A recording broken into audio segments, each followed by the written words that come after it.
네, 안녕하세요. 동포세계 김용필입니다.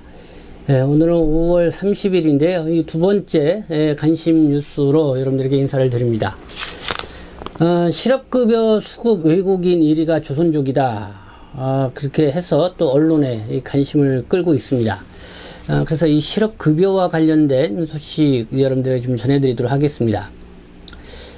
지난해, 그게 2022년 이 한 해 동안의 외국인의 그 실업급여 수급자 가운데 이 한국계 중국인, 이 조선족 동포들의 그 근로자가 가장 많은 비중을 차지하고 있다. 이거는 지난 5월 29일 김영진 더불어민주당 의원실이 이 고용노동부로부터 제출받은 자료에 의해서 이렇게 발표가 됐는데요. 그래 2022년 지난해 총 12,107명의 외국인이 실업급여를 수령을 했다고 합니다. 그 중에서 이 조선족 동포들이 6,938명, 그러니까 한 57.3%에 달하고요. 그 다음에 많은 사람들이 이런 중국 동포가 아닌 일반 중국인들이 1,506명, 그 다음에 베트남이 623명, 이 순이었습니다. 그리고 또 이렇게 지적해서 얘기를 합니다. 이 조선족 동포인 경우 고용보험을 내는 납부자 비율 대비 수급자 비율이 훨씬 높게 나타났다.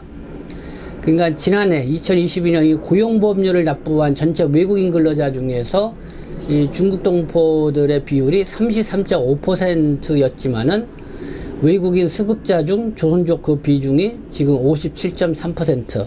그러니까 전체 12,107명 중에서 6,938명이 수급을 받았다는 거죠. 그래서 고용보험료를 내는 그 비율보다 수급하는 그 비율이 지난해 같은 거는 훨씬 높았다. 뭐 이렇게 또 해서 언론이 보도를 하고 있습니다. 그러면서 왜 이렇게 이 중국 동포들의 그러니까 이 실업급여 이거를 이렇게 많이 받냐, 이 비자 때문에 그렇다, 이렇게 이제 분석을 하고 있습니다. 그러니까 이 중국 동포들 같은 경우는 그러니까 지금 H2 비자든 뭐 F4 비자든 F4 비자를 갖고 계신 분들이 많죠. 그러면서 근로를 많이 하시는데, 이 중국 동포들 같은 경우는 어쨌든 이 실직을 하더라도 바로 출국하지 않고 계속 한국에 머무를 수가 있는데, 반면에 이 비전문 비자 2-9 비자로 들어온 사람들 같은 경우는 외국인들은 3개월 이상 이 근로 활동을 하지 않으면은 추방 대상이 된다는 거죠. 그렇기 때문에 사실 외국인들 같은 경우는 실업급여를 받을 수 있는 그런 상태가 거의 뭐 받게 되더라도 한두 달 이 정도 받게 되는데, 이 중국 동포들은 상당히 오랜 기간 동안 이 실업급여를 받을 수 있는 그런 조건이 된다. 네, 뭐 어쨌든 이렇게 근로 활동을 하다가 이렇게 이런 실업급여를 받으면서 이 생활을 하고 있는 이 중국 동포들도 많이 발생하고 있다. 뭐 다소 그렇게 얘기를 할 수 있을 것 같습니다. 그리고 또 뭐 언어와 문화적으로 큰 차이가 없기 때문에 어쨌든 이 조선족 중국 동포 근로자를 또 여러 곳에서 필요로 하는 거기 때문에 자꾸 이 직장을 자주 옮기는 그런 과정 속에서 이렇게 실업급여를 받게 되는 뭐 그런 상황들도 발생하고 있다, 이런 얘기를 또 지적해서 얘기를 하고 있습니다.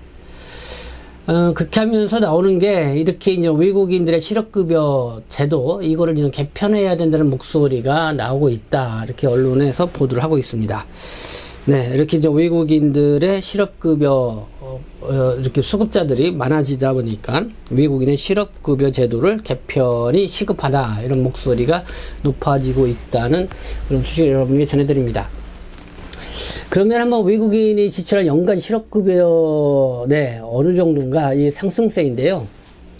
2018년도에는 289억 원이었지만 2019년도에는 405억 원, 그리고 2020년대는 그때는 1,000억 원이 넘었습니다. 1,008억 8,400만 원. 그 다음에 2021년에는 1,003억 6,200만 원.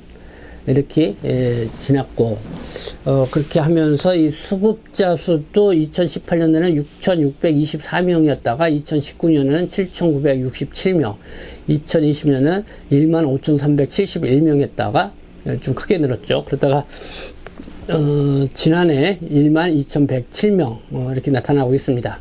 그 1인당 수급액도 보니까요, 지난해 629만 7천 원이었습니다. 한국인 1인당 평균 지급액이 669만 1천 원이었는데요. 거의 뭐 629만 7천 원이니까요, 큰 차이가 없다, 이렇게 나오는 거죠. 뭐 상황이 이렇다 보니까 외국인의 실업급여 제도를 개편이 시급하다, 이런 목소리가 나오고 있다, 이런 소식을 전해드리는데, 네, 과연 그러면 어떤 식으로 좀 개편을 할 것이냐, 이거는 뭐 계속해서 좀 추이에 이제 논의가 될 걸 사항이 아닌가 생각합니다. 이 실업급여 얘기가 나와서 그런데요, 지금 간단하게 소개해드리면 그렇습니다. 이 고용보험에 가입한 근로자가 실직을 할 경우에 바로 상계 불안을 해소하고 또 구직 활동을 계속할 수 있도록 하기 위해서 일정 기간 동안에 급여의 몇 퍼센트 정도를 실업급여로 이렇게 지원을 해주는 제도이죠. 그러나 이 실업급여는 또 아무나 다 되는 게 아닙니다. 일단은 부당해고, 권고사지, 뭐 정년퇴직 등 이 자발적인 퇴사가 아닌 경우가 되어야 합니다. 그리고 구직 활동을 또 계속 해야만이 실업급여를 받을 수가 있고, 기간을 또 좀 이렇습니다. 이 실직 전 18개월 동안 고용보험 가입 기간이 180일 이상. 그러니까 그 근로를 하고 퇴사를 하고 나서 12개월이 지나면은 실업급여를 받을 수가 없다, 이렇게 보시면 되고, 최소한 6개월 이상은 근무를 해야만이 실업급여를 받을 수가 있다. 그러나 이 단기 근로자, 그러니까 주 15시간, 월 60시간 미만이 이 단기 근로자 같은 경우는 실직 전 24개월 동안 180일 이상 근무를 해야 된다, 이렇게 규정을 정하고 있습니다. 네, 뭐 이렇게 또 수급 기간이라든가 이런 거는 고용보험 가입 기간과 맞물려서 서로 다루고요. 또 수급액도 뭐 최대 상한액이 하루 66,000원인데요. 어쨌든 이 퇴직시 시간당 이 최저임금의 80%에다가 이 거의 8시간을 이렇게 곱해서 그렇게 해서 이제는 따져서 이렇게 실업급여를 이렇게 제공하고 있다, 이렇게 보시면 될 것 같습니다. 네, 어쨌든 뭐 일을 할 수 있으면은 최대한 일을 하는 게 좋은데, 부득이하게 이렇게 실시 상태가 됐다, 그러면은 뭐 거기에서 이렇게 실업급여를 제공을 해주고 있는데요. 네, 어쨌든 뭐 이와 또 중국 동포들이 실업급여를 많이 받는다고 하니까요, 이 언론에서도 또 이렇게 보도가 나오고 있고, 또 외국의 실업급여 제도를 좀 개편해야 되는 목소리까지 나오는 것 같습니다. 네, 좀 뭐 씁쓸하다는 생각도 드네요. 네, 지금까지 시청해 주셔서 감사합니다. 저는 동포 세계신대표 편집장 김영필이었습니다.